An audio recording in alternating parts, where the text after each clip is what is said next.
Hello, Mr. Yen here. Chapter 22, Lesson 2. Today we're learning about the Enlightenment. Let's take a look. So, in the last lessons, we learned all about science and gravity and all that jazz. Science was making a big comeback. Well, the thinkers of the 1700s liked what they saw and thought that they could use reason and apply it to solve life's problems. And that reason was generally the light of the world and would find truth. For this reason, the 1700s became what is known as the Age of Enlightenment. So break it down for me, Yenders. What are you talking about? So, a couple of wise guys had some ideas that broke away from religion and or tradition. Some of them were pretty good. Ideas about government and how the government should treat people and how we should all treat each other nicely. To be honest, a lot of it behind the scenes stuff that we kind of take for granted today, but I'll do my best to explain it in a simple and entertaining way. Let's talk about it.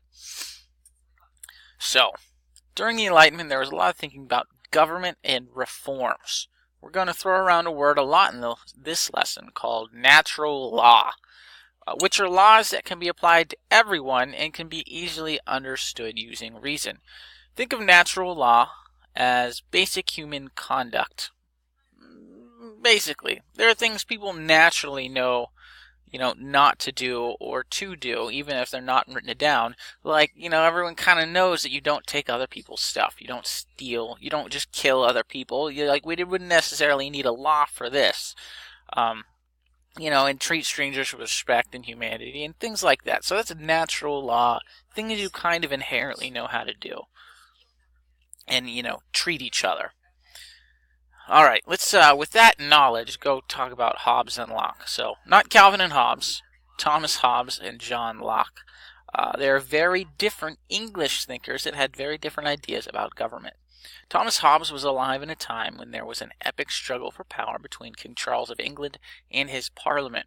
There ended up being a civil war, and Charles wound up being executed.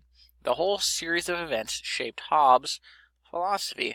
Hobbes thought that people were naturally selfish and violent, and as such they needed a strong leader to guide them.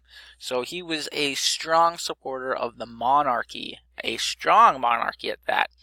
This theory is called absolutism, and he wrote all this down in his book Leviathan. A Leviathan is a huge sea monster, which of course in this case is a metaphor for a strong leader. So Hobbes thought people were kind of violent and selfish, and they needed a strong leader over them. This kind of reminds me of that, that Chinese philosophy. What was it called? The one with the strong punishments and rules. I figured it out. It was legalism. So Hobbes had this sort of legalistic approach. Remember legalism from ancient China, made by Han Feizu? And he was like, people are selfish and they need raw laws and strict punishments. It kind of reminds me of Hobbes right here. So Hobbes thought we should have a strong government because people were animals and they need a strong leader. Now on the other side of the spectrum, you have John Locke, who you will learn had a significant influence on the formation of our government, the U.S. government. Locke thought that it was the government that should answer to the people. Cue the flashback to Locke's life. So John Locke was alive in a time when there was a struggle between Parliament and the King of England, but this time it's James II. When civil war was threatened, James just packed up and left. Parliament then asked his daughter and son-in-law, Mary and William, to rule, which they agreed to, and this was known as the Glorious Revolution, no bloodshed. This ended up turning England into a constitutional monarchy, meaning they still had a king or queen, but they were beholden to a constitution limiting their power and granting everyone basic rights, like fair trials and no cruel and unusual punishments, things like that. Now back to Locke himself, he wrote a book about the ideals behind the Glorious Revolution called Two Treatises of Government. He said that government should be based on natural law and natural rights, rights like life, liberty, and property. Sounds kind of familiar, right? Wink, wink, Declaration of Independence. Locke believed that government existed to protect the rights of the people. That is the purpose of government, is to protect the rights of people. And that governments were based on a social contract. Social contract sounds boring, but it's actually pretty salty. It essentially says that any government is an agreement with its people, that if government takes away their rights or fails to protect their rights, the people have the right to rebel and set up a new government. Locke's philosophy will go into practice soon in those British colonies in the Americas. This is crazy. The total opposite of Hobbes. Locke says that a government pretty much should exist to protect people's rights, and it only exists if the people say it exists, and if the government stops obeying the will of the people, it is the right and the duty of the people to overthrow that government. That's pretty crazy thoughts for those times when you had absolute kings and whatnot. So that's pretty crazy. But they would, like I said, U.S. colonies, the British colonies, they're gonna take that one to the max pretty soon here. I think our very next chapter. There's one more guy who in the book gets his own subsection, but I'm demoting him to a paragraph. Baron Montesquieu was a French thinker who admired the British and the Glorious Revolution, and rightly so. His book was called The Spirit of the Laws. Montesquieu wrote a couple of theories on government, but he's best known for his writing on the separation of powers, which is a word we'll learn all about in coming government classes. Separation of powers basically means that there should be separate but equal parts of government, which translates today as we have an executive branch, a legislative branch, and a judicial branch. And when you split the powers of the government up like that, then no one section of government can become too powerful. So there you go. Let's bump on to the philosophies of France. So in the 1700s, France became the center of the Enlightenment. French thinkers questioned everything, like government, religion, superstitions, and they were in general supporters of science. One mentionable Frenchman is Voltaire.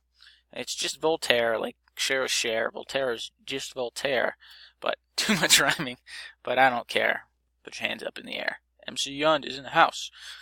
Sorry, I just really got away with me. I got away with that one. So Voltaire was a writer that was a big critic of state-sponsored religion and the Roman Catholic Church in general. Didn't like him. He was a deist. Deists believe that God made the world and then just took a step back and let it play out by itself through natural law with little to no intervention. They say that many of the founding fathers of the United States were actually deists. Another Frenchman named Denis Diderot helped to spread the Enlightenment by writing a 28-volume encyclopedia. He wrote the whole encyclopedia set himself. It took him 20 years.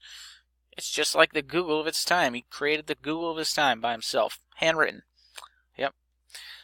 Mary Wollstonecraft wrote a book in 1792 called The Vindication of the Rights of Women. You see, before the Enlightenment, women had little to no rights. Wollstonecraft is considered by some to be the actual founder of the women's rights movement. We'll actually learn about the women's rights movement in the United States next year, right about this time of year. One more guy, real quick. Swiss thinker Jean-Jacques Rousseau wrote a book called The Social Contract, very similar to what we learned up further in the page about the social contract. He wrote about society being governed by the general will of the people, and what society thinks is right should be right by law. So when public opinion on things changes, the government should reflect that by changing the laws. Alright, let's talk about absolute monarchs before we end for the day. The Enlightenment was a time of calling for government reform, and also a time when monarchs claimed to rule by divine right, as in God wills it. And change doesn't happen overnight, I suppose. Let's talk about these kings and queens that were sometimes struggling to deal with all these reforms. In 1643, King Louis XIV came to the throne of France, a major power in those days. He was called the Sun King. He held all the power in France, so absolute power. And he did some good things. He expanded the borders of France, and he threw opulent parties for his nobles. It was one way he kind of kept them in line, was by giving them things. Sort of like the old Roman bread in a circus, except noble style. Fancy party style. Next door in Germany, there were multiple states, with the two most powerful being Prussia and Austria. So Germany as a country didn't exist yet. It was multiple smaller places like Prussia and Austria. Prussia was ruled by Frederick the Great. He was a skilled commander and expanded his nation's borders. He saw himself as a servant of the people and allowed more freedom of speech and religious tolerance, so he let multiple types of religions exist within his borders. Austria was ruled by the Habsburg family. The Habsburgs cared for their serfs and instituted many reforms, like setting the serfs free and taxing everyone equally. Cool story. Over in Russia, Peter the Great modernized the Russian government and the military. Russia fought Sweden for access to the Baltic Seas, big war there. Later, Catherine the Great came to rule Russia, and she initially wanted to free her serfs, but she changed her mind after a terribly violent and bloody serf revolt. So, you know what? I don't want to help you guys anymore. And hey, that's the Enlightenment in a nutshell. You got your quiz here, and we'll be moving on to study and test day pretty soon. Alright, that's it for today. It was kind of a lot, but basically people start thinking about freedom kind of as we think of freedom as, today, and how government works today, the will of the people, stuff like that. That's it. Let's knock out this quiz. You've got 2 attempts, and let me know if you need me. Otherwise, have a great day.